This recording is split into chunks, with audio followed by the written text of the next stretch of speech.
So ఇది మొత్తం మీద విమర్శలు సవాళ్లు అన్నిటికీ సీఎం రేవంత్ రెడ్డి సమాధానం ఇస్తూ మీడియాతో మాట్లాడారు. సో డిసెంబర్ 9న భారీ ఎత్తున తెలంగాణ తల్లి విగ్రహ ఆవిష్కరణ అయితే ఉండబోతోంది అనేది మనకి సూటిగా తెలియజేశారు. సో ఎన్ని కాంట్రవర్సీస్ వచ్చినా కూడా తెలంగాణ తల్లి విగ్రహాన్ని సచివాలయం లోపల ఈ రకంగా ఏర్పాటు చేయడానికి తాము ఎంతగా కృషి చేస్తామో అంటూ ఆయన వైపు నుంచి మీడియాతో మాట్లాడిన విధానం ఇప్పటి వరకు మనం చూసాం.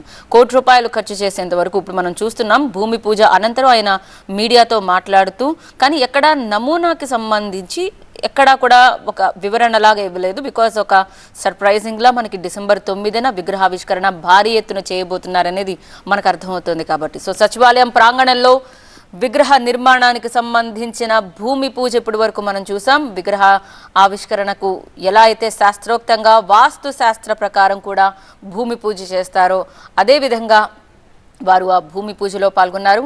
సెక్రటేరియట్ లోపల మెయిన్ ఎంట్రన్స్ సింహద్వారం ఎదురుగా విగ్రహ ఏర్పాటుకు అంతా సిద్ధం చేస్తున్నారు.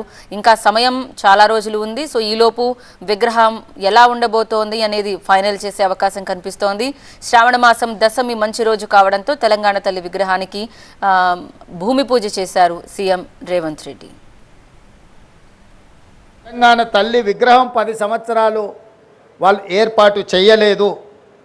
దాదాపుగా 22.5 లక్షల కోట్ల రూపాయల ఈ 10 సంవత్సరాల ప్రభుత్వం ఆనాటి ప్రభుత్వం ఖర్చు పెడితే తెలంగాణ తల్లి విగ్రహానికి అయ్యే ₹1 కోటి అవుతుండొచ్చు మహా అంటే. అయినా వాళ్ళకు మనసు రాలేదు, తెలంగాణ తల్లి విగ్రహం పెట్టలేదు. తెలంగాణ తల్లి విగ్రహం 10 సంవత్సరాలు వాళ్ళు ఏర్పాటు చేయలేదు.